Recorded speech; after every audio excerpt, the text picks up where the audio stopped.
Bonjour mesdames et messieurs. Je sais que nous enchaînons les sessions et certains d'entre vous doivent être un peu fatigués, mais nous sommes vraiment pressés par l'horaire car Villeroy de Galhau, monsieur Villeroy de Galhau, qui est donc le directeur général de BNP Paribas, doit absolument, c'est l'Europe en direct, comme il disait, doit absolument prendre un avion pour l'Allemagne d'ici midi moins, non, 1h moins le quart. Parce que 8 moins le quart, ça serait compromis. Donc je lui donnerai directement la parole. Je m'en excuse auprès du Premier ministre et de Monsieur le Commissaire, mais sinon je crois qu'on n'entendra pas Villeroy de Galhau, Monsieur Villeroy de Galhau. Notre session, il y a 5 ans, comme vous le savez, la faillite de Lehman Brothers a conduit l'ensemble de la finance mondiale au bord du gouffre, de l'abîme. À peine remise de cette crise, l'Europe a plongé dans la crise de la dette souveraine qui a failli provoquer l'éclatement de l'euro. C'est donc ces deux événements qui seront au centre de nos discussions, puisque les thèmes sur lesquels je veux interroger tous nos contributeurs, tous nos speakers, sont d'abord, est-ce qu'on a pris les bonnes mesures pour rétablir la confiance en Europe dans notre système financier ? Et par ailleurs, est-ce que c'est suffisant pour relancer l'investissement et la croissance en Europe, investissement et croissance qui sont, comme vous le savez, languissants aujourd'hui. Je crois que donc je vais vous présenter très rapidement nos invités, nos participants. À ma droite, Michel Barnier, le commissaire européen au marché intérieur et aux services. Vous êtes, on peut dire, l'un des pères de l'union bancaire en train de se faire. À ma gauche, Valdis Dombrovskis, qui est le Premier ministre de Lettonie. La Lettonie est aujourd'hui, vous ne le savez peut-être pas, le pays parmi les 28 qui connaît la plus forte croissance. Et la Lettonie est le pays qui rentrera dans l'euro en janvier prochain. Donc il y a encore des pays qui veulent entrer dans l'euro, et la Lettonie en est un. Troisième participant, François Villeroy de Galhau, directeur général délégué de BNP Paribas. À part ça, il a aussi œuvré, si je ne me trompe pas, il y a 15 ans, à la mise en place de l'euro. Donc il est très qualifié pour parler de l'euro. Juste à côté de Villeroy de Galhau, donc Georges Pagoulatos. Monsieur Pagoulatos est professeur de politique européenne et d'économie au Collège de l'Europe à Athènes, mais il a aussi été conseiller Sherpa de 2 premiers ministres, je crois, grecs, en pleine crise en fait de la dette.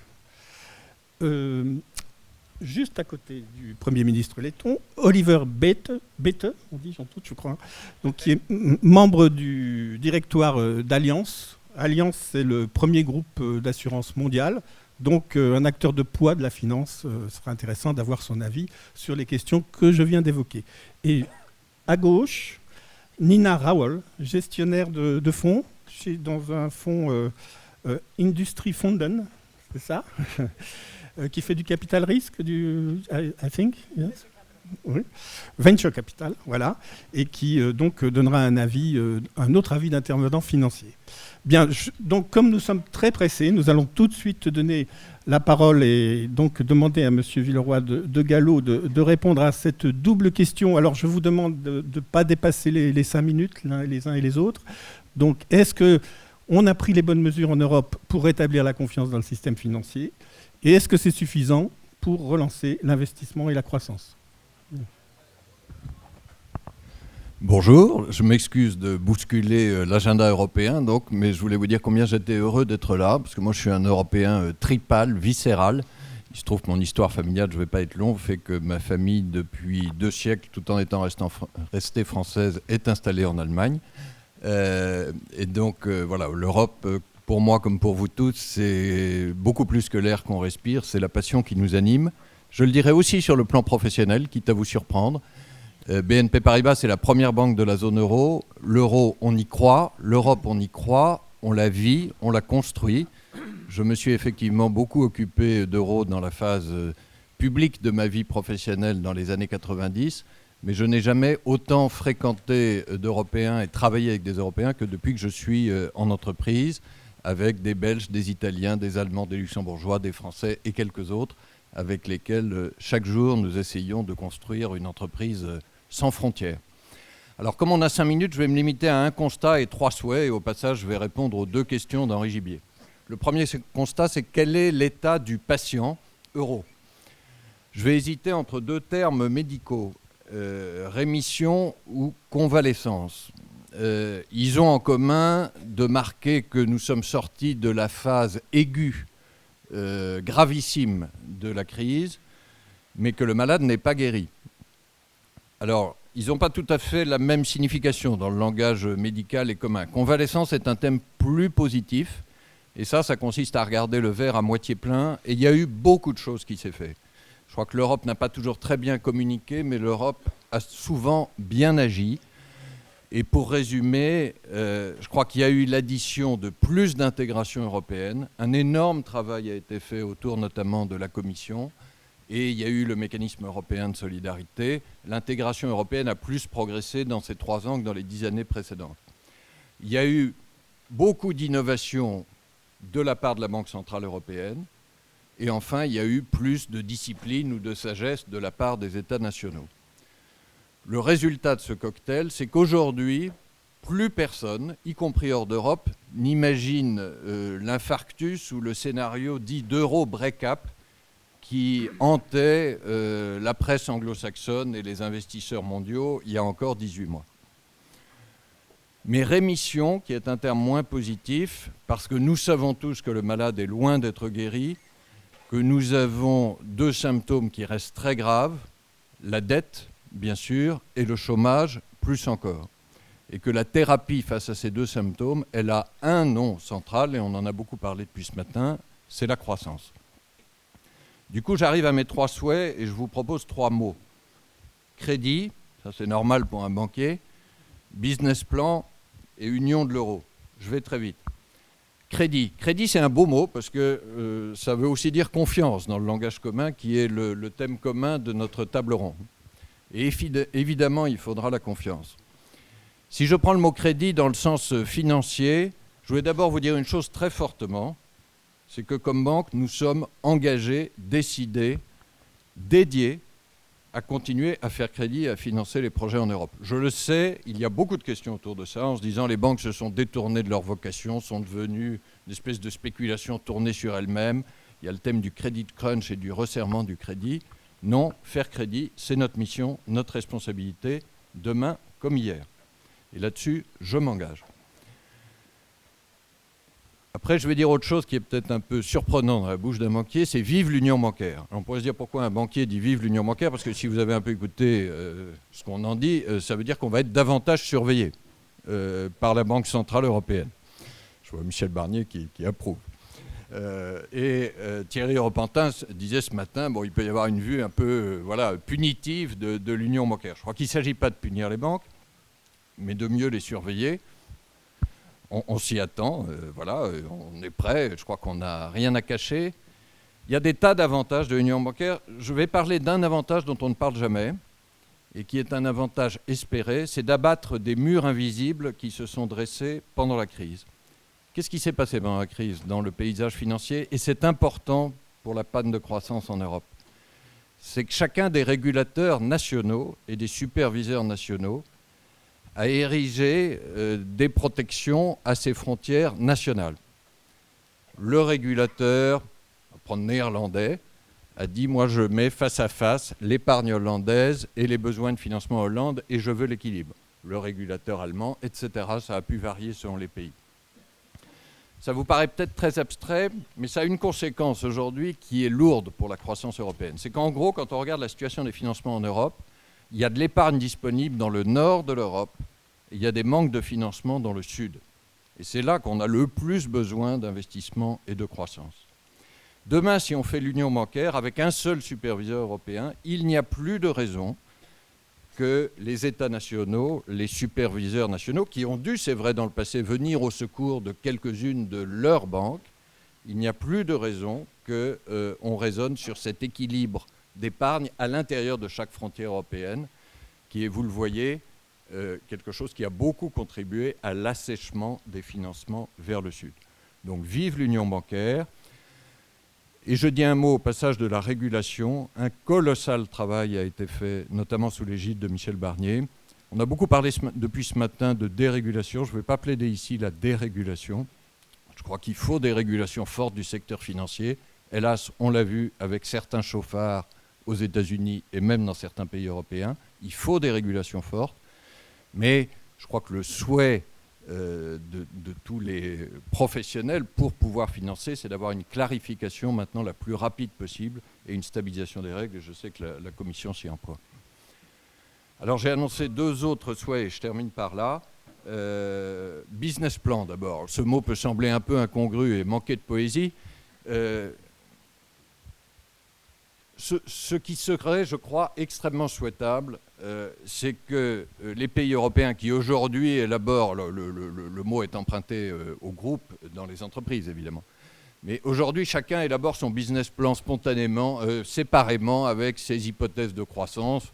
Les gens y croient plus ou moins, on les présente, mais on ne coordonne jamais. Quand on est dans un groupe avec différents pays, chacune des filiales et chacun des pays, évidemment, prépare son business plan. Mais on les agrège à un moment dans un business plan du groupe. Je crois qu'il faut un business plan de l'ensemble des pays européens, avec des hypothèses de croissance qui seront différentes selon les pays, mais qui seront coordonnées. Je crois qu'il faut le faire assez vite, début 2014, avec probablement un horizon 2017, mais le faire avant les élections européennes, parce qu'il faut redonner une perspective aux opérateurs économiques et aux citoyens orientés vers la croissance. Et puis il faut le faire en regardant ce que donneront les chiffres. Aujourd'hui, la prévision spontanée des économistes, c'est de l'ordre de 0% de croissance cette année en zone euro, peut-être 1% l'an prochain si tout va bien, et 1,5% en 2015-2016. Eh bien ça ne suffit pas. Et dans le business plan euro, il faudrait aller chercher la croissance supplémentaire par les réformes. Nous devons viser absolument d'aller au-delà des 2% de croissance dans la zone euro si nous voulons faire monter l'emploi et faire reculer le chômage. Et puis je termine par Union de l'euro. Ça, c'est juste un mot. Ça paraîtra peut-être tout simple, un mot. Mais au fond, chacun de nos pays, on les connaît bien. On sait ce qu'est la France, l'Allemagne, l'Italie, et on sait ce qu'est l'Union européenne. Et au milieu, tout ce dont on parle depuis ce matin, c'est une zone. C'est pas terrible quand même, la zone euro. Et je trouve que ce zone est peu porteur. Parlons de l'Union de l'euro et construisons l'Union de l'euro. Ça veut dire un certain nombre de règles du jeu partagées. Il y en a qui ont été proposées depuis ce matin, notamment par Pierre Moscovici, j'y reviens pas. Ça veut dire un esprit et un équilibre, je crois, à construire. Et on a progressé depuis 3 ans, mais ça doit être notre finalité politique, entre la solidarité et la discipline. Alors si je le disais, venu de l'Europe du Nord, je dirais entre la discipline et la solidarité, mais nous devons progresser sur ces 2 jambes de façon équilibrée. Chaque fois qu'on fait des progrès dans la discipline, il doit y avoir des progrès dans la solidarité. Et puis peut-être un rêve pour l'Union de l'euro, pour finir. Je reviens à ma petite contrainte personnelle. Il se trouve que je ne prends pas l'avion, Henri. Pour l'Allemagne, je prends le train, parce que je vais en Sarre. C'est une magnifique région dont je peux vous parler longuement. C'est une région frontalière vers l'est de la France. Pourquoi je vous dis ça ? Parce qu'il y a quelque chose qui me frappe beaucoup chaque fois que j'y vais. C'est que l'endroit où habite ma famille, en Sarre, c'est à 20 km d'un endroit dont on commence à parler beaucoup en France, qui est Forbach. Bon, Forbach, ça ne vous fait pas rêver, je suis désolé, c'est magnifique. Mais à Forbach, il doit y avoir à peu près 25% de taux de chômage et 35% de Front National. Bon. Vous passez la frontière, à 15 km de là, chez moi, c'est le même tissu industriel. C'était une zone de charbon et d'acier. Il y a 5% de taux de chômage, 6% peut-être. Il y a une société qui est beaucoup moins malade et il y a eu des réformes. Donc, faire avancer l'euro vers la croissance et l'emploi, c'est possible. Ça ne se passe pas très loin de chez nous et on commence maintenant. Merci. Merci.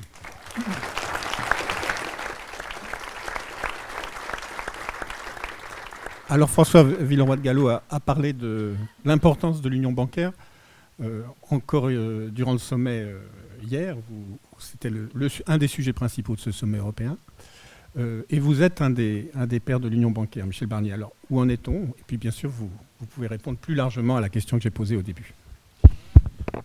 D'abord, bonjour à chacune et chacun d'entre vous. Je voudrais dire 2 mots de remerciement. D'abord, à chacune et chacun d'entre vous de prendre un samedi ou un dimanche pour débattre de l'Europe. Je crois que pour l'Europe, en ce moment, le pire, c'est le silence.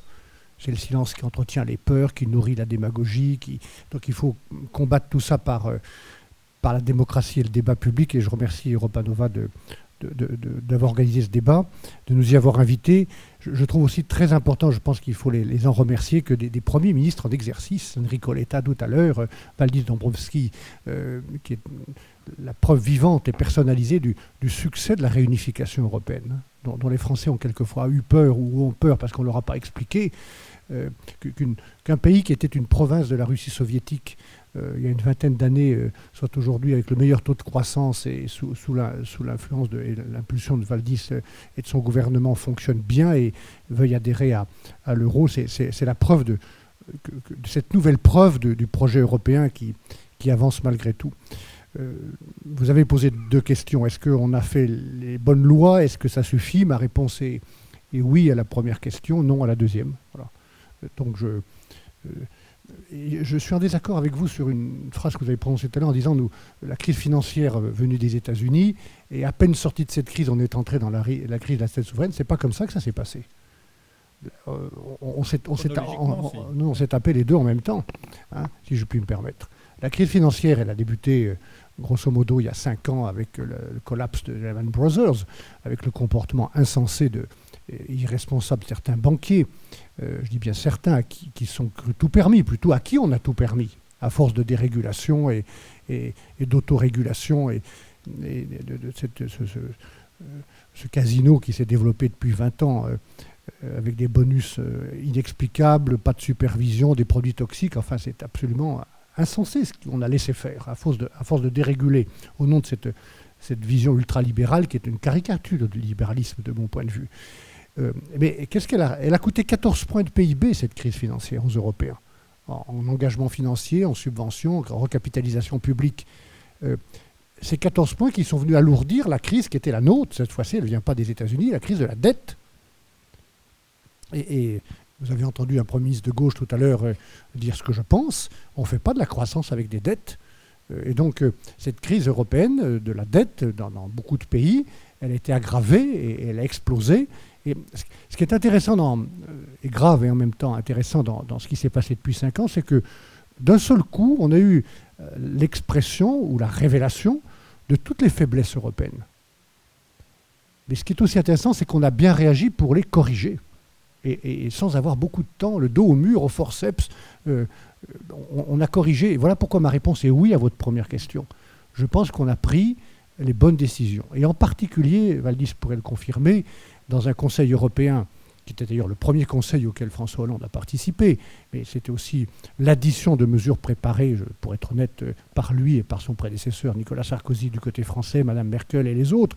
Le 29 juin 2012, si vous reportez à ce moment-là, il y a eu un Conseil européen, je pense, stratégique, où on a mis ensemble, dans ce qu'on appelle en anglais « comprehensive approach », toutes les réponses.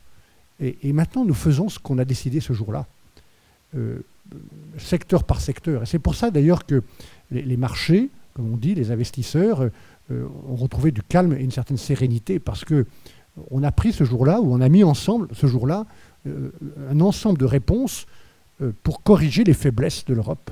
Et je vais télégraphiquement les citer. La faiblesse que Jacques Delors avait le premier diagnostiquée, l'union monétaire et la désunion économique, la désunion budgétaire. 17, bientôt 18 politiques budgétaires fiscales juxtaposées, quand elles ne sont pas concurrentes, et une seule monnaie. Ça ne peut pas continuer. Et donc actuellement, Pierre Moscovici l'a évoqué, coordination des budgets, surveillance mutuelle, parce que dans cette zone euro, mesdames et messieurs, le problème de l'un devient très vite le problème de tous. C'est vrai pour les banques et c'est vrai pour les États. Et on l'a vu avec la Grèce et d'autres pays. Donc, nous corrigeons ce déficit de gouvernance et de coordination économique. À l'intérieur de cette zone euro, chacun des pays qui était faible par ses dettes, son déficit est en train de le corriger. Ça demande beaucoup d'efforts. Le Premier ministre italien l'a dit, ça demande aussi aux Français. Mais franchement, on ne peut pas continuer à emprunter à nos enfants pour notre fonctionnement d'aujourd'hui. Qu'on emprunte à nos enfants pour l'éducation, la recherche, l'industrie, les communications, très bien, mais emprunter, c'est irresponsable. Et donc c'est ça qu'on est en train de corriger pays par pays avec ce fameux pacte de croissance, ces critères de 3%. C'est de la bonne gestion dont il s'agit. Il ne s'agit pas de ne pas endetter. Je pense qu'il y a de bonnes dettes et je pense qu'il y a des dettes qui sont moins bonnes. Bon, voilà. Donc, troisième correction, ce que je suis en train de faire avec la régulation financière, c'était une grande faiblesse des marchés financiers européens. Ça a failli nous coûter très cher, vous coûterez très cher. Et cette crise américaine qui s'est propagée a révélé tout ça. Et donc, ceux qui doutent de la régulation, il faut qu'ils se reportent très clairement à ce que je peux montrer comme décision européenne depuis maintenant 3 ans. Hein. Voilà les 28 lois que j'ai présentées et qui ont été pour la plupart adoptées ou qui rentrent en application en ce moment, au début de l'année prochaine. Aucun marché financier, aucun acteur financier, aucun secteur n'échappe et n'échappera à une régulation publique et à une supervision efficace. Aucun. Et ce travail n'est pas fini. Et l'union bancaire, ça consiste à appliquer ces règles pour les 28 pays, je dis bien les 28, ce qu'on appelle en anglais le single rule book des marchés financiers, à les appliquer avec ça de manière intégrée, fédérale, efficace dans la zone euro, parce que dans cette zone, on a, entre les banques et les États, une interdépendance et un risque systémique qui a failli être mortel pour la zone euro. Donc on a décidé de couper le lien entre la dette et les banques et d'intégrer le secteur bancaire. Et c'est une véritable révolution. Je suis très heureux d'ailleurs que des banquiers comme M. Villeroy de Gallo et d'autres soient volontaristes dans cette affaire, parce que c'est notre intérêt que les banques soient surveillées et résolues. La résolution, c'est la faillite ordonnée. Hein. J'espère qu'avec toutes ces lois, on va limiter à quelques cas le cas de faillite bancaire. Et notamment de cas de faillite où on appelle à la rescousse les contribuables, sans leur demander leur avis à l'avance d'ailleurs. Si ces lois s'étaient appliquées, si toutes ces lois avaient été appliquées il y a 6 ans, mesdames et messieurs, on aurait eu 4 cas seulement de faillite bancaire en Europe faisant appel à des fonds publics pour se sauver. 4 cas. Donc il faut appliquer ces lois. On aura quand même des cas de faillite, et dans ce cas-là, il faut qu'elles soient ordonnées, les faillites. Pour que les banques payent pour les banques et pas les contribuables. Donc, moi, je pense depuis longtemps, en matière d'écologie comme en matière de finance, que la prévention coûte moins cher que la réparation. Et quand il faut réparer, la réparation qu'on a préparée, organisée, elle coûte moins cher qu'une réparation improvisée. Donc voilà. Ça, c'était la précondition. Remettre de l'ordre, de la transparence, de la responsabilité dans les marchés financiers, dont on a besoin, qu'ils soient au service de l'économie, comme vous l'avez dit, monsieur le directeur général, plutôt qu'à leur propre service quelquefois. Et pourquoi ça ne suffit pas? Parce qu'on ne fait pas de la croissance avec de la régulation, ou de la gouvernance, ou de la supervision. On l'a fait avec les entreprises, petites ou moyennes. 90% des entreprises européennes sont des petites entreprises. En créant un écosystème avec des bases saines et solides, et plutôt que du sable, ça c'est ce que nous faisons, ce que je fais. Moi je suis l'ouvrier, j'espère qualifié de cette régulation. Nous faisons avec le Conseil des ministres et la Commission, la Banque centrale qui joue un rôle extrêmement actif. Mais ça c'est l'écosystème dont la base doit être solide et pas du sable. Et voilà pourquoi je termine là-dessus, je suis prêt à répondre à des questions. Je veux absolument passer maintenant de cette régulation réactive, préventive, un peu réparatrice ou punitive quelquefois. Il y a des banquiers qui mériteraient d'être en prison ou qui mériteront de l'être, selon les manipulations qu'ils font, le LIBOR et d'autres, à une autre forme de régulation ou de proposition proactive pour la croissance. Et ça, c'est mon deuxième agenda. J'ai mes 2 tableaux favoris. Hein, parfois, les journalistes se foutent de moi, mais si vous les mettez ensemble, vous avez la totalité de mon travail depuis 3 ans. Et ça, c'est le marché unique. Ce sont des mesures très concrètes. Le brevet européen, la simplification des marchés publics, le e-commerce, le crowdfunding que je veux soutenir, l'entrepreneuriat social, sont des mesures. Le venture capital qui doit effectivement ne plus se traduire par le risque, mais par le soutien aux jeunes et aux nouvelles entreprises. Donc, je pense que c'est l'investissement de long terme. Les grandes banques participent à ce livre vert que j'ai lancé sur l'investissement de long terme. C'est le moment de passer de cette régulation réactive qu'il fallait faire, à une régulation plus proactive. Et puis c'est aussi le moment, je termine, d'avoir aussi de la volonté politique, au-delà de la régulation et de l'écosystème, pour faire sans doute moins de régulation à Bruxelles ou de règles, mais plus de politique, et notamment une grande politique dont il faut avoir l'audace, qui est la politique industrielle. Pourquoi on a eu l'audace de faire une politique agricole commune il y a 50 ans et qu'on n'aurait pas l'audace aujourd'hui de faire la communauté européenne industrielle et énergétique? Moi, je pense que c'est le grand chantier pour les 5 ans qui viennent. Merci. Merci beaucoup.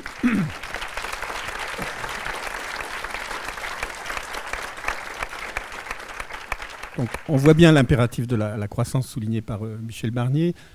François Villeroy-Gallo disait qu'il faut tout faire pour essayer de porter notre niveau de croissance à 2%.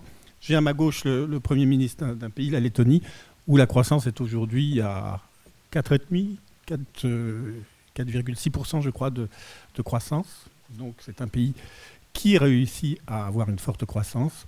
C'est un pays qui sort pourtant d'une grosse crise, lui aussi. Donc c'est intéressant d'avoir l'avis du Premier ministre sur les questions que j'ai posées au début de cette session. On va s'exprimer en anglais, donc si... oui. So, Excellencies, ladies and gentlemen, first of Mesdames et all, I messieurs, would like to tout thank d'abord, je voudrais vous remercier Europa Nova d'avoir organisé cette conférence et pour l'occasion de parler, qui m'est donnée de parler à cette conférence afin de partager avec vous des considérations sur les développements européens et les efforts qui nous restent à faire pour répondre aux problèmes financiers et économiques auxquels nous faisons face. En fait, beaucoup de choses ont déjà été faites pour faire face à ces problèmes. Il y a de nombreuses initiatives au niveau européen qui confrontent notamment les problèmes du secteur financier. Maintenant, la question de restaurer la confiance reste à résoudre. C'est une question fondamentale, la stabilité financière, car cette stabilité est une précondition pour la croissance économique. Si vous n'avez pas la stabilité financière, beaucoup de problèmes vont se poser à vous. Les entreprises vont être préoccupées, ne vont pas investir, les citoyens ne vont pas dépenser de l'argent et on arrive à une situation de récession. Alors que si vous restaurez la stabilité, c'est l'inverse. On renverse la vapeur. Les sociétés investissent, les consommateurs dépensent et vous arrivez à nouveau à une situation de croissance économique. Voici quelque chose qui nous manquait en Europe il y a 2-3 ans en Europe, c'était cette stabilité. On avait des doutes sur certains pays, on avait des doutes sur la zone euro dans son ensemble. Je pense que nous avons déjà pris en compte ces questions de manière efficace lorsque nous avons mis en place le pacte budgétaire, les accords sur la gouvernance économique, la réglementation, les différents pactes et accords qui vont tous dans le même sens, à savoir assurer la discipline financière et une meilleure gouvernance économique.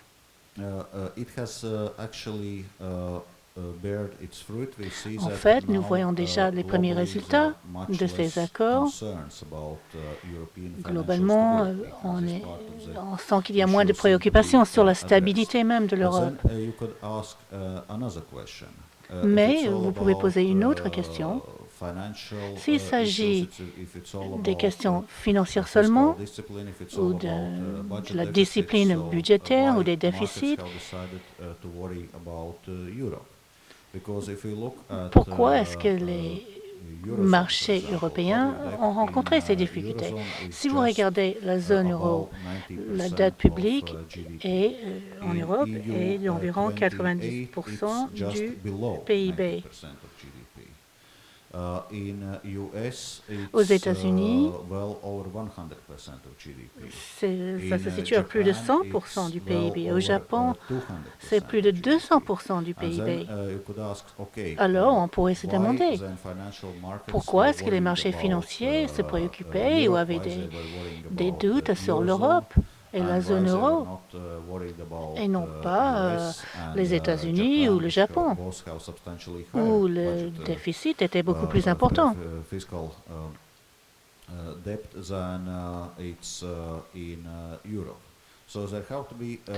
Alors, il y avait forcément autre chose en jeu. Sans doute, il s'agissait de la compétitivité. Car il y avait non seulement une crise financière dont nous émergeons, mais il y avait aussi des questions liées à la compétitivité de l'Europe. Nous devons examiner de près cette question. Quels sont les facteurs de la compétitivité? Que devons-nous faire pour accroître notre compétitivité et engendrer une croissance durable? On entend parfois que ce mot compétitivité est un mot qui est contraire au modèle social européen. Mais en réalité, vous ne pouvez pas maintenir une grande prospérité si vous n'avez pas un haut niveau de compétitivité.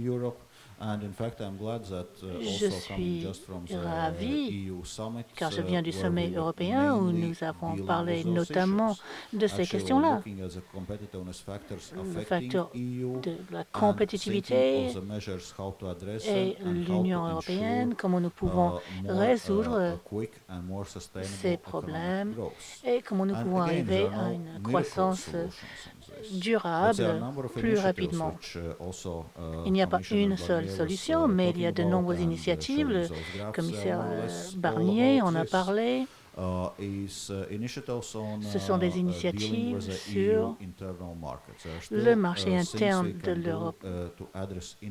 Il y a encore des gains, des progrès à faire en ce qui concerne l'efficacité, notamment par rapport aux services et le marché numérique unique. Actuellement, nous n'avons pas un marché unique numérique. Nous avons 28 marchés numériques. Si nous pouvions travailler pour harmoniser ce marché, pour créer des plateformes de gouvernance électronique à travers les différents pays, cela enlèverait certains obstacles administratifs dans l'économie des différents pays.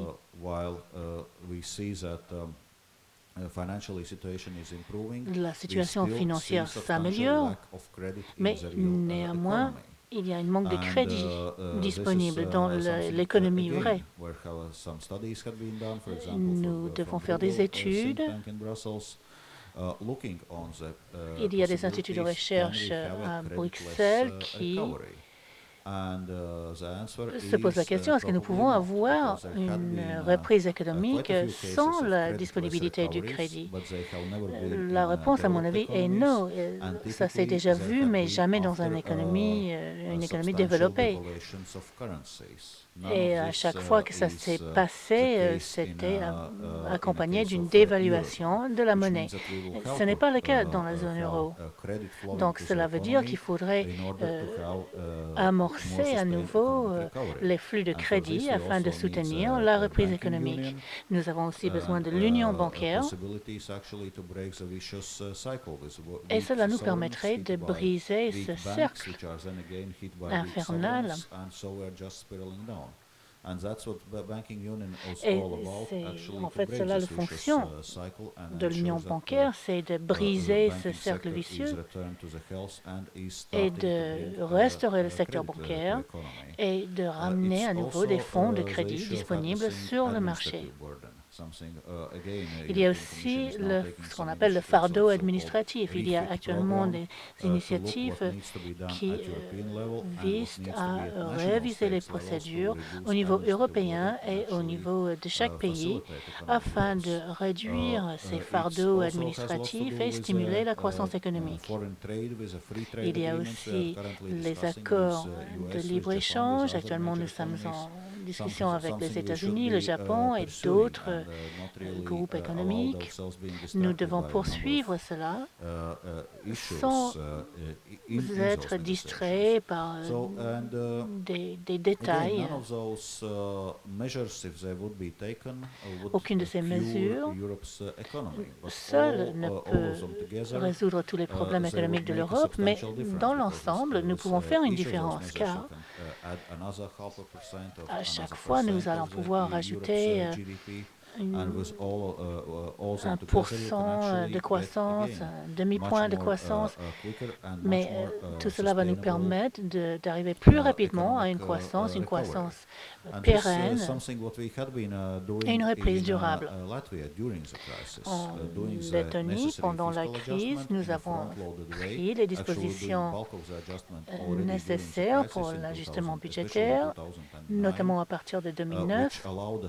Cela nous a permis de regagner une stabilité financière et nous avons ensuite produit un rapport sur la compétitivité pour voir les facteurs qui importaient. Nous avons à nouveau fait des ajustements et cela a permis d'arriver à une croissance économique. Et maintenant, depuis 3 ans, nous sommes l'économie européenne avec le taux de croissance la plus importante. C'est notamment dû à la compétitivité qui nous a permis de retrouver cette croissance économique. Et cette croissance est donc fondée sur des bases, des fondements qui sont très sûrs. Et c'est exactement ce qu'il faut faire à travers l'Europe. Nous avons déjà pris connaissance de cette question de stabilité foncière et maintenant il faut regarder les facteurs croissance et compétitivité. Merci. On a bien vu le lien entre stabilité financière, progrès de la compétitivité et croissance. Alors, on a eu le bon élève de la croissance en Europe. Je vais passer la parole peut-être au mauvais élève, Monsieur Pagoulatos, qui va nous parler peut-être du point de vue de la Grèce qui a eu le plus gros ajustement à faire dans ces dernières années. Thank you very much. I certainly will. Merci beaucoup. En effet, cette crise a eu 2 piliers. C'était une crise de politique nationale, un échec de la politique nationale, et c'était aussi une crise de l'architecture de la zone euro. C'était une crise des défauts structurés émanant de la préparation même de la zone euro. Il n'y a pas eu de préparation pour empêcher cette crise, ni des systèmes de remédiation mis en place. Donc, suite aux crises, nous avons dû faire des ajustements au niveau européen et au niveau national. Actuellement, il y a la mise en place de nouvelles institutions, de nouveaux mécanismes. La densité, l'importance des réformes qui étaient nécessaires est sans précédent.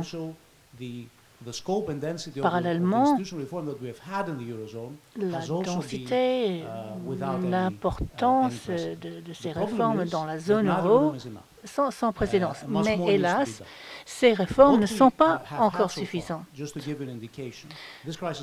Cette crise a démarré suite à une crise budgétaire dans les pays comme la Grèce ou le Portugal, et aussi une crise de dette privée, l'accumulation des dettes privées, des bulles spéculatives dans le secteur privé en Irlande et en Espagne. Dans ces 2 catégories, dans ces 2 groupes de pays, nous avons eu d'importantes réformes. Les déficits ont été corrigés. En 2014, la plupart des pays auront un surplus des comptes courants. Évidemment, cela est en fonction de la récession, mais aussi c'est en fonction des ajustements, des mécanismes et de l'amélioration de la compétitivité. La Grèce avait avant un déficit public qui était le pire de tous les pays européens en 2009. Et en 2013-2014, nous aurons une position structurelle qui est, selon les membres de la Commission, une des meilleures. Par rapport au budget structurel, en fait, les critères établis par le pacte budgétaire. Dans tous les pays, nous avons vu des ajustements. Mais encore une fois, ces ajustements ne suffisent pas, car cette crise a tendance à s'enfler de par elle-même. D'abord, tous les instruments qui ont permis aux pays périphériques de faire des ajustements sont procycliques. La politique budgétaire est contractuelle. Les politiques des revenus aussi sont un phénomène de contraction. Et dans ces politiques, il faut au moins une politique qui soit non pas une politique de contraction, mais d'expansion qui permet d'insuffler de l'oxygène dans la politique monétaire, par exemple. Même la politique monétaire a un effet de contraction sur les pays périphériques, car les taux d'intérêt du BCE n'affectent pas les taux d'intérêt dans les pays. Nous avons des taux d'intérêt qui sont plus importants que dans les pays concurrents dans le nord de l'Europe. Donc, les énormes efforts que nous avons faits avec un prix socio-économique et politique à payer, tous ces gains sont maintenant effacés par les coûts excessifs que nous devons pratiquer en Espagne, en Grèce, en Italie. Il y a eu beaucoup de propositions pour régler ces problèmes. Le problème étant que nous avons eu de nombreuses faillites de sociétés dans le sud de l'Europe. Peut-être que c'était des faillites justifiées, car c'était des sociétés qui n'étaient pas très productives, qui n'étaient pas très compétitives. Ils faisaient partie de cette bulle du secteur non marchand de l'économie. Nous avions besoin de transferts de ressources importants du secteur non marchand vers le secteur marchand de l'économie. Si les pays périphériques, les pays du Sud vont sortir de cette crise, c'est par l'exportation. Mais ce que nous voyons maintenant, c'est que même les sociétés les plus efficaces ne peuvent pas être concurrentielles car ils n'ont pas l'accès au marché des capitaux et aux lignes de crédit. Alors, les concurrents actuellement peuvent financer à 2-3% de taux d'intérêt. Dans nos pays, il faut payer 6, 7 ou 8% pour avoir des capitaux qui nous permettent de travailler. Et les investissements sont complètement gelés. Les investissements sont gelés par les programmes de consolidation budgétaire. Il n'y a plus de dépenses publiques en investissement. Il n'y a pas de secteur privé qui peut financer ces investissements dans les pays du sud de l'Europe. Donc, nous avons besoin de mettre en place des mécanismes qui vont faciliter la compétitivité, les PME et leur accès au financement dans le sud. Certaines propositions ont été faites, notamment en ce qui concerne les financements de la part du BCE pour financer les PME. D'autres propositions concernent une implication plus importante de la Banque européenne d'investissement avec une récapitalisation plus importante, pas uniquement les 10 millions qui ont été proposés dernièrement, mais quelque chose de beaucoup plus important. Normalement, c'est la Banque du développement de l'Union européenne et l'Union est en crise. C'est une crise qui peut être comparée à des crises dans des pays dans le monde en développement, notamment dans le sud de l'Europe. C'est vraiment une crise quasi humanitaire que nous vivons. D'autres propositions comportent aussi la sécurisation des prêts pour les PME et aussi les institutions qui achèteraient ces crédits. Et en dernier ressort, la Banque centrale européenne pourrait aussi garantir ces emprunts. Dans le sud, Nous faisons face à une crise de chômage à long terme qui est en train de vraiment dévaster la jeunesse. C'est quelque chose qui ne touche pas uniquement à la confiance financière, mais c'est une crise de confiance dans l'Union européenne elle-même, ce chômage des jeunes. Dans ma génération, nous avons connu l'Union européenne, c'était l'Erasmus, c'était des opportunités, c'était la mobilité. Et actuellement, il y a une génération de jeunes qui ont 20 ans, 30 ans, qui rencontrent maintenant l'Union européenne sous la forme du chômage. C'est une crise existentielle pour l'Union européenne. C'est une crise qui menace la désintégration de l'Europe. Et les pays de l'Europe peuvent survivre ensemble uniquement en intégrant les pays du sud de l'Europe. Et cela ne peut se faire que par une intégration bancaire et budgétaire. Monsieur Pagoulatos a plaidé de façon éloquente et souligné de façon éloquente l'importance de l'accès au crédit, notamment pour les pays de la périphérie. Nous allons passer la parole maintenant à deux financiers. D'abord, donc, Monsieur Oliver Bette, qui, chez Allianz, est responsable de toute la zone euro. Donc, de toute la zone euro ou Europe ? Europe ou euro, oui, donc, et donc qui va donner l'avis des assureurs, qui n'est pas forcément le même avis que celui des banquiers, je pense, sur ce problème d'accès au crédit et de régulation. Monsieur Bette? Mr. Bette? Are we on? Yes, we are. Good morning, everybody. Thank you for Bonjour à having toutes, à me tous. here. Merci de m'avoir invité. Je suis désolé parce que je ne parle pas français, même si je devrais parce que je l'ai appris à l'école. Le groupe Allianz, comme vous le savez ou pas, est en fait une société européenne, une SE. Donc, elle est la championne de l'intégration européenne de par sa conception et des idées de l'Europe. Nous soutenons cet événement depuis longtemps ainsi que d'autres et nous espérons pouvoir continuer à l'avenir. Par rapport aux autres orateurs qui se sont exprimés, nous sommes une entreprise.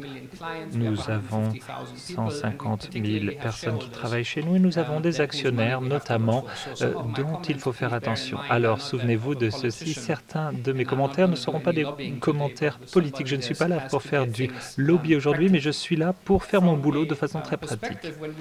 Maintenant, de façon pratique, lorsque l'on regarde l'Europe, en fait, il y a deux choses qui doivent avoir lieu. Nous avons besoin d'une nouvelle vision et nous avons besoin d'un chemin clair pour l'avenir. Ce qui s'est passé autrefois est très bien, on ne voulait plus de guerre, c'est le cas, mais nous devons maintenant faire quelque chose de nouveau. Nous devons donner des explications concrètes qui se transcriront dans des structures et des outils pour travailler comme nous venons de l'entendre. Il nous faut faire des choses pratiques pour que l'avenir existe réellement. Donc je vais parler du point de vue exécution, c'est-à-dire ce qu'il faut vraiment faire. Beaucoup de personnes nous ont dit ce qu'il faut faire du côté vision, ce qu'il faut faire également dans la sphère politique. Moi, je vais me concentrer sur l'exécution, c'est-à-dire notre secteur, et ceci pour bien comprendre la situation, ce qui marche et ce qui ne fonctionne pas. Bonne nouvelle, beaucoup de choses ont eu lieu. Comme l'a dit le commissaire Barnier, il y a d'énormes problèmes. Il y en avait beaucoup au début de la crise financière. Et moi, j'aimerais, si vous me le permettez, simplifier un peu ce scénario. La première chose qui s'est passée en 2008 et en 2009, c'est que les systèmes bancaires avaient trop d'effets de levier et n'étaient plus contrôlés par qui que ce soit. Ensuite, deuxièmement, malheureusement, la plupart des budgets du gouvernement étaient trop élevés et non contrôlés en plus. Et ces deux faits se sont rencontrés. Malheureusement, s'ils se rencontrent, ça amène à quelque chose d'épouvantable.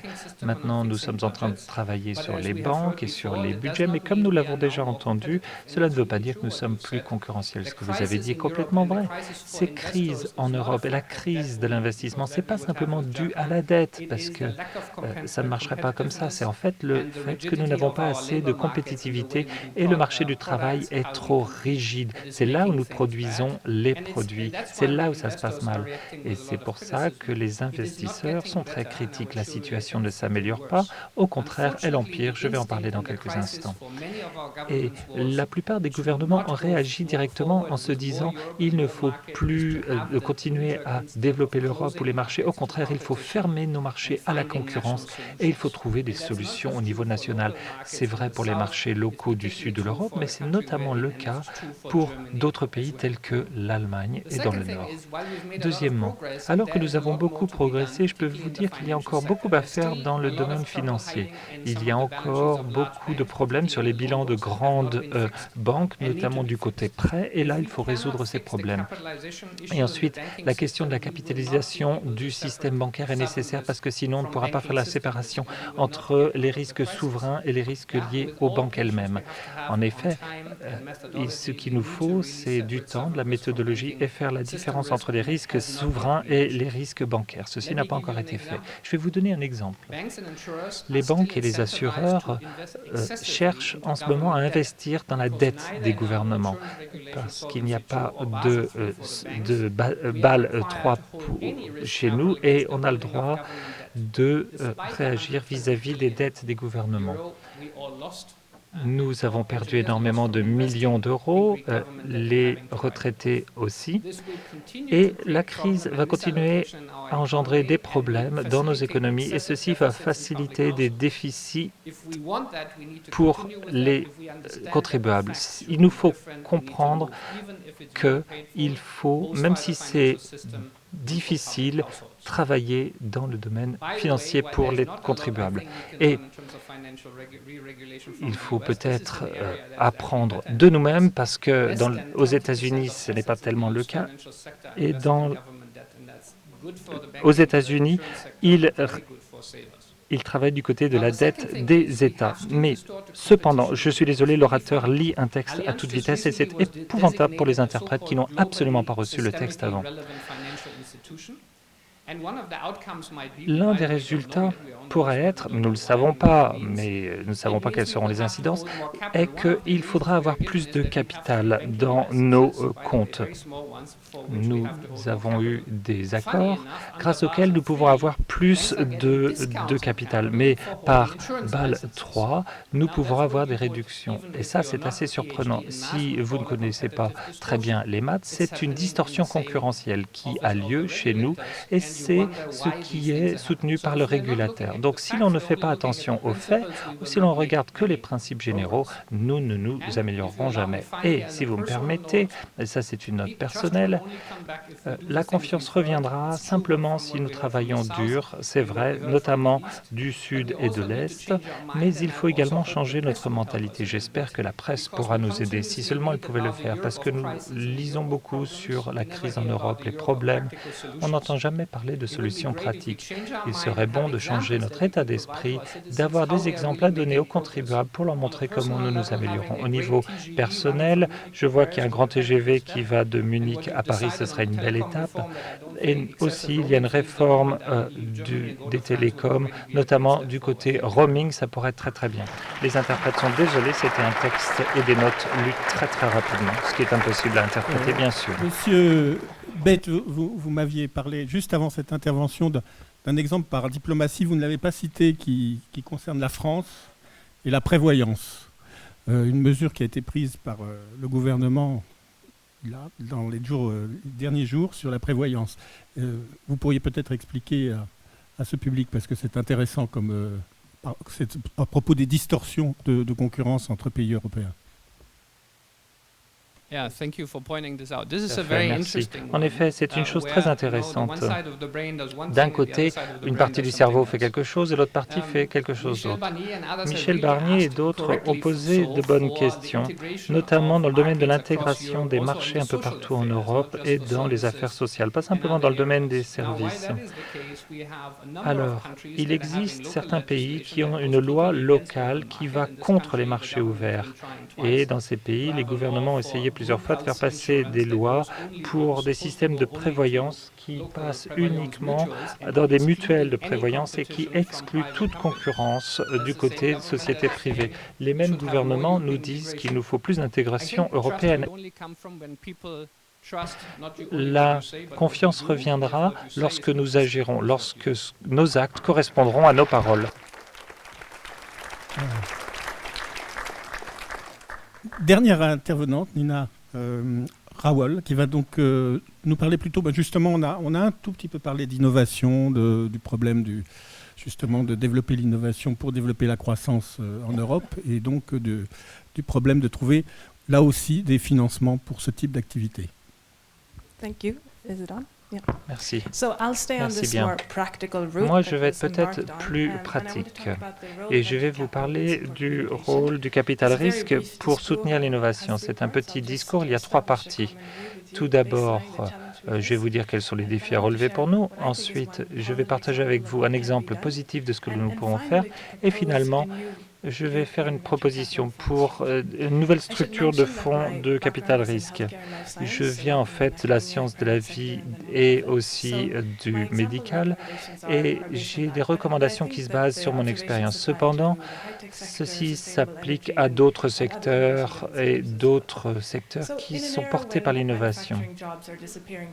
Les postes à la fabrication disparaissent un peu partout en Europe et on a parlé déjà beaucoup d'innovation, de rénovation en Europe. C'est important. L'innovation sauvera l'Europe. Sauvera, je veux dire, créera plus d'emplois, de croissance économique, de longévité, etc.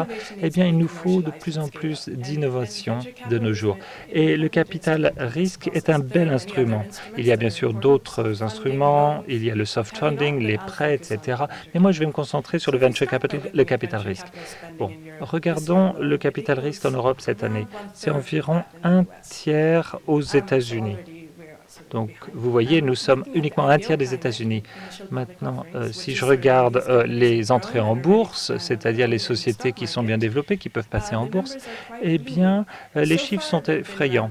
Pour l'instant, 35 aux États-Unis sont rentrées en bourse et après 6 mois, je vois qu'elles se portent plutôt bien et mieux que nous en Europe. Donc, les gens aux États-Unis croient dans ce secteur et les marchés aussi. Si l'on regarde l'Allemagne qui représenterait l'eurozone, ce serait plutôt positif. Eh bien, la dernière entrée en bourse par une société biotech, c'était en 2006. Vous voyez un peu. Donc, en effet, il y a très peu de capital risque et il n'y a quasiment pas de marché d'entrée en bourse en Europe. Maintenant, si l'on regarde l'innovation qui doit sauver l'Europe, il faut changer. Que faire justement? Eh bien, il y a plusieurs choses que l'on peut faire. Par exemple, créer une bonne politique d'innovation avec réduction d'impôts pour les startups, etc. Mais, comme je n'ai que peu de temps, je vais partager un exemple avec vous.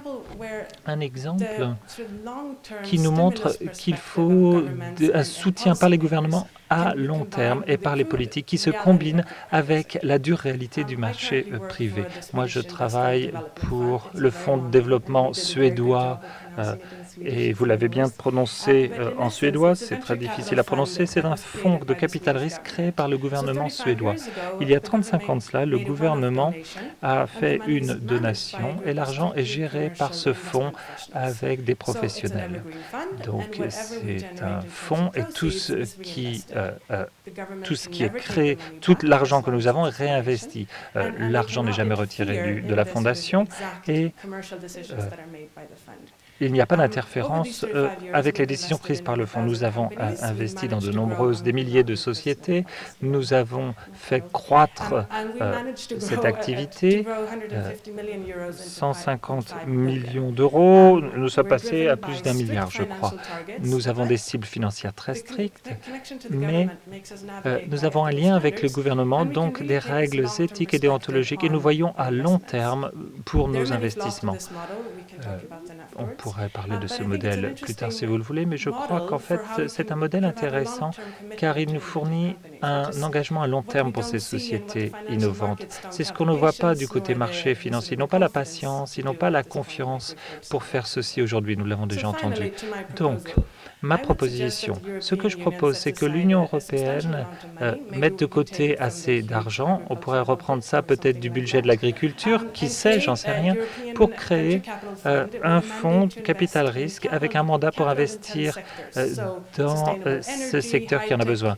L'énergie durable, les sciences de la vie, la haute technologie, etc.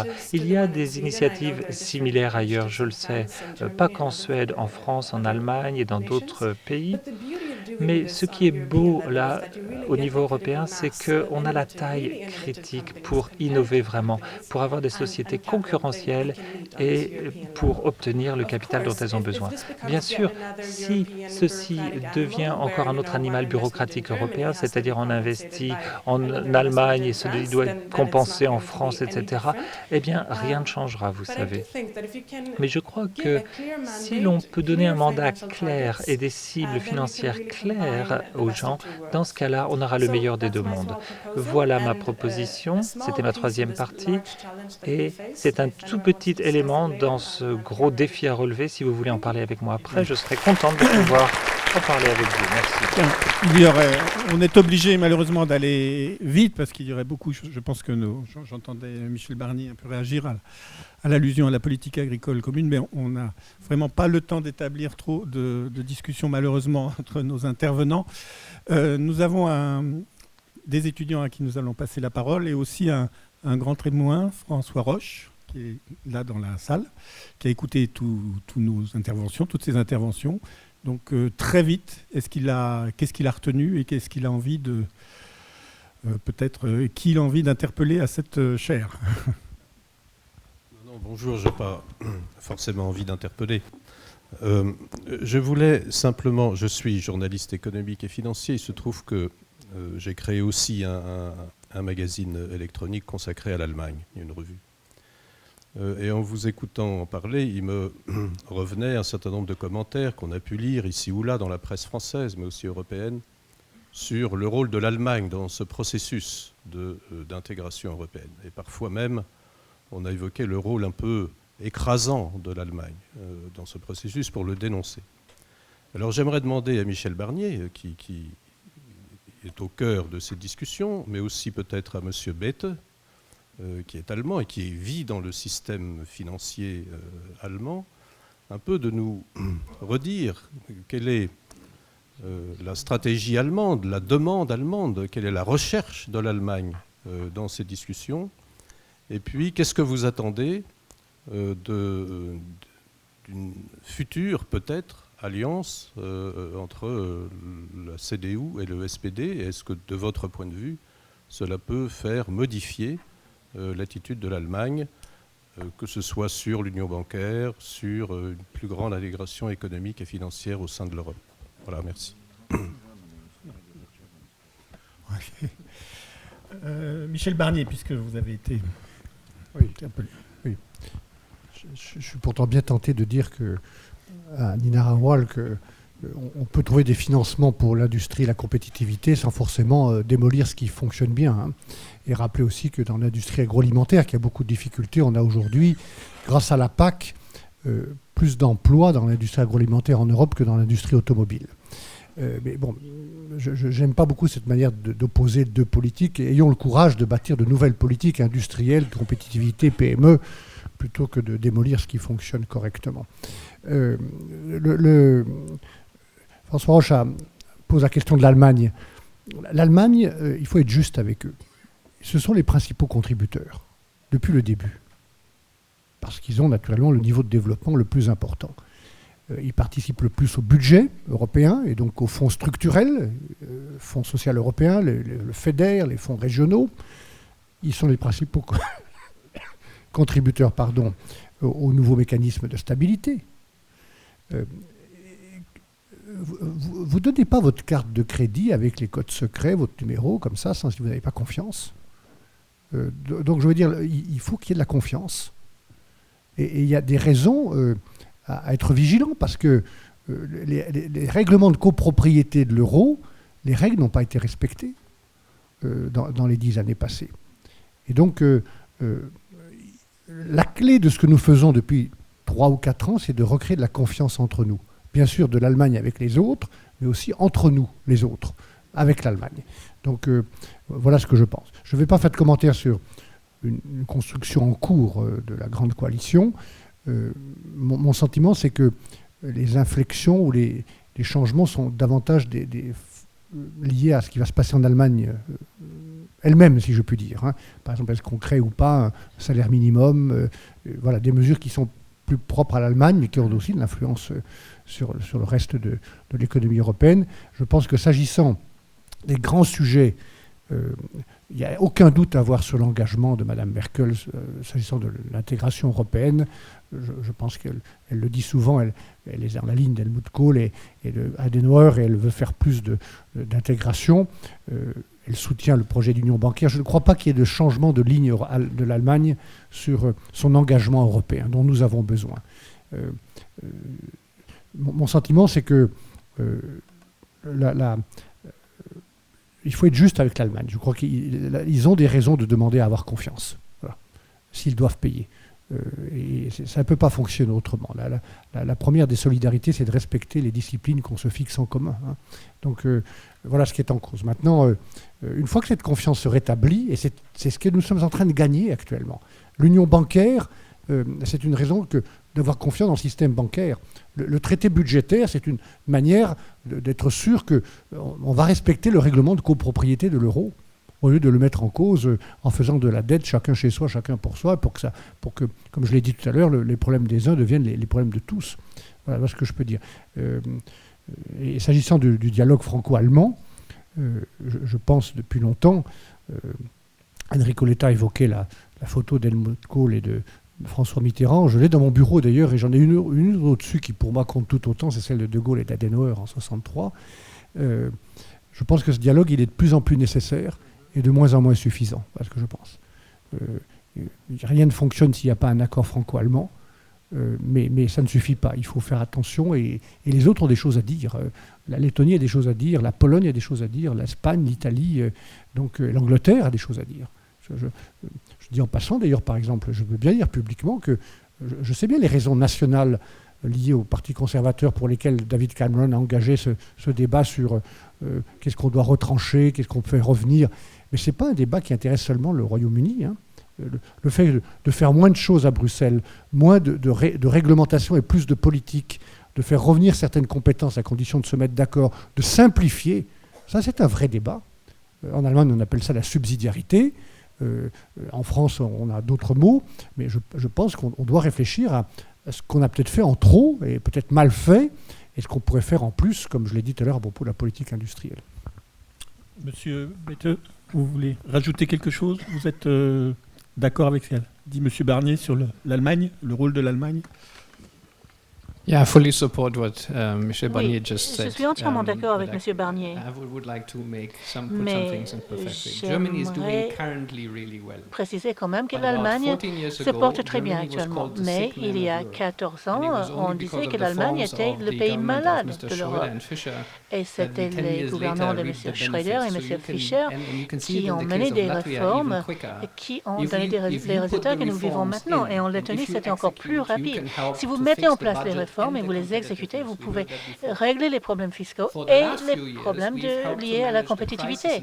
Depuis quelques années, nous avons travaillé sur une gestion de la crise et une mise en place d'une meilleure discipline, mais nous pensons qu'en Allemagne, il manque des réformes. Il faut savoir que les Allemands ne cherchent pas uniquement à défendre leur argent, mais qui cherchent aussi à continuer la réforme. Cela nous préoccupe. Il y a la pression des pays étrangers pour augmenter les salaires en Allemagne. Mais si c'est au détriment de la compétitivité, d'ici 10 ans, il va falloir que quelqu'un renflue l'économie allemande. Donc, faites attention que les attentes ne soient pas des fardeaux trop lourds à porter. Le dialogue franco-allemand doit être un partenariat à partenaires égaux. Et ça veut dire une égalité à long terme, une égalité qui va faire avancer l'Europe. Vous avez cette photo d'Adenauer et de Gaulle. Et en fait, ma fille est actuellement à Paris en train de poursuivre ses études grâce à une bourse qui a été mise en place par Adenauer et de Gaulle. Donc, nous faisons des choses qui ont un impact sur les générations futures. Tout à l'heure, en parlant de Forbach et de l'autre côté de la frontière, hein, et la situation à quelques kilomètres. Nous sommes, pour beaucoup d'entre nous, citoyens français, on doit s'interroger sur ce qui est de notre responsabilité dans la même zone euro. Pourquoi ça fonctionne bien à quelques kilomètres Il y a des raisons à cela, mesdames et messieurs, chers amis. La qualité du dialogue social en Allemagne, la qualité, le dynamisme du capitalisme, de l'entrepreneuriat familial et régional qui est soutenu par des banques, le système d'apprentissage et de formation continue, la stabilité financière. Voilà, moi je pense que tout ça, d'ailleurs que Louis Gallois ou la Cour des comptes disent, doit nous inspirer. Et si le gouvernement français, comme je le souhaite, a le courage de faire de vraies réformes pour que la France soit moins rhumatisante, qu'elle soit plus musclée, qu'elle soit capable de se mettre dans l'élan qui est en train de redémarrer, plutôt que d'être freinée par son manque de compétitivité. Alors si le gouvernement a le courage de faire des réformes pour ça, moi je dis, il faut le soutenir, il faut qu'il ait le courage de le faire, il faut que l'opposition ait le courage de le soutenir, à condition que le courage soit là. Bien. On s'est promis de donner la parole aux étudiants. Pour finir, on a beaucoup débordé, mais on va quand même le faire. M. Betheux qui disait qu'il fallait écouter les nouvelles générations. On va les écouter. C'est vous qui prenez la parole? Yeah. Hello. My name is Eric Vansenberg. I've got quite a controversial question. Eric Vansenberg, j'ai une question un peu controversée, peut-être pour la Grèce, la Lettonie et l'Allemagne. Je suis français, j'ai étudié en France, dans les grandes écoles, et j'ai dû coûter environ 20 000 euros par an à la France, de par mes études et par ma liberté de travailler à l'étranger. J'ai pu aller travailler 5 ans en Allemagne, donc j'ai étudié en France, donc le gouvernement a participé à mon éducation. Ensuite, j'ai payé mes impôts en Allemagne, parce que j'y ai travaillé. Donc, quand on parle des pays de la périphérie de l'Europe, et on parle des difficultés d'accès aux capitaux, quels peuvent être des projets d'une redistribution au niveau des projets, en gardant la possibilité de la mobilité, mais en respectant les besoins d'éducation. Vous reprenez la parole? Oui. Vous aviez déjà commencé à répondre à cette question. I think it is very important qu'il est extrêmement to make important sure that the periphery de s'assurer que les pays du périphérique restent non seulement concurrentiels, mais c'est vrai que nous souffrons de ça depuis une dizaine d'années, depuis la mise en place de l'euro, car l'euro était une sorte de conditionnalité budgétaire, car il y avait une mise en place des financements bon marché, tout le monde était heureux, ils pouvaient continuer leur consommation et le secteur non marchand a pu fleurir. C'était un taux de croissance, mais un taux de croissance qui n'était pas basé sur la productivité.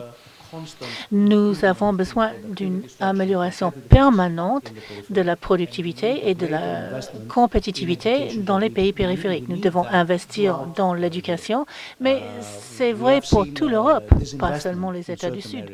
Nous avons vu des investissements dans la technologie, l'éducation, même dans les pays les plus pauvres depuis quelques années, et il serait bénéfique non seulement pour les citoyens européens eux-mêmes, mais pour l'Europe à l'échelle des marchés internationaux.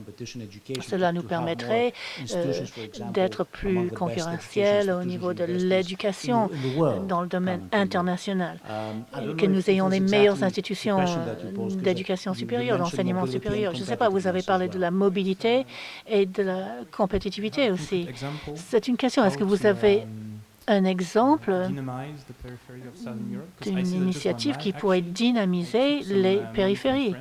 Moi, mon exemple, c'est que j'étais financé par la France pour faire mes études et maintenant je paie des impôts en Allemagne. J'ai aussi des collègues qui sont espagnols, donc les études ont été financées par l'Espagne et ils payent les impôts en Allemagne. Et quelles peuvent être des solutions pour permettre à des pays comme l'Espagne de rester compétitifs? Le problème, c'est la fuite des cerveaux. Si on n'arrive pas à résoudre cela, mettre en place un mécanisme de correction par rapport à la crise du chômage et de l'emploi, on ne va pas avoir des pays dynamiques. Les pays périphériques perdent du capital humain car les jeunes, les mieux formés, les plus talentueux partent travailler dans des pays où il y a moins de chômage.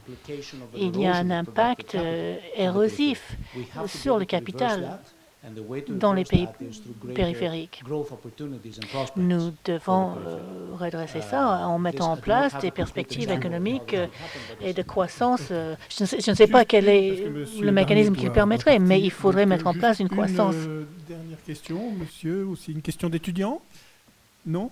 Non. I'm not a student, I'm an entrepreneur. I have a question for Mr. Dombrovskis. Puis interprète, j'ai une question pour monsieur Dombrovskis et aussi pour monsieur Pagatoulos. Vous avez parlé des marchés qui ont besoin d'accès aux liquidités et au financement. C'est une question critique, mais il y a des ressources qui n'ont pas encore été exploitées. C'est la diaspora.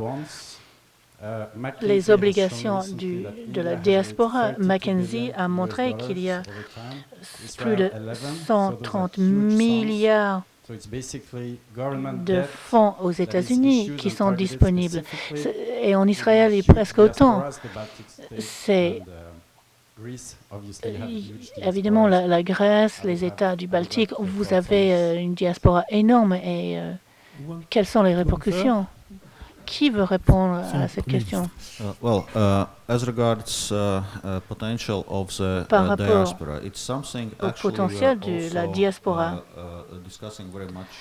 c'est une question qui nous concerne en Lettonie, car nous avons effectivement ce problème de nombreuses personnes qui ont quitté notre pays pour aller rejoindre d'autres pays de l'Union.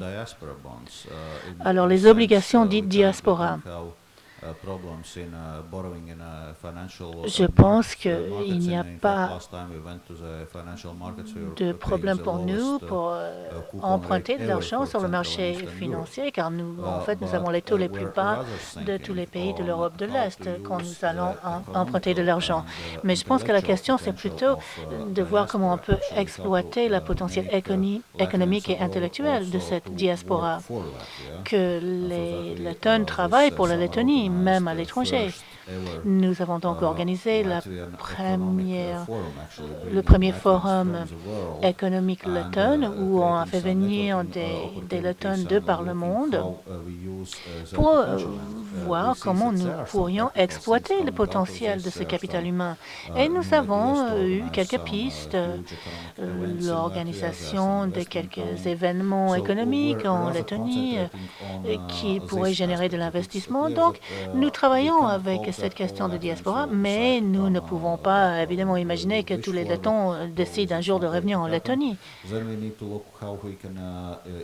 Il faudrait par contre bien examiner comment nous pourrions nous servir d'eux comme levier économique potentiel. C'est ce que nous faisons actuellement. Monsieur là-haut? Non, on ne peut plus. Non. Donc, la police dit qu'on ne peut plus. Donc, j'ai été frappé. Je pense qu'on aurait tenu la même table ronde il y a un an. Elle aurait été sans doute beaucoup plus sombre. Je trouve que la tonalité était quand même plutôt encourageante. Et donc, je remercie tous nos intervenants et toute la salle. Merci beaucoup.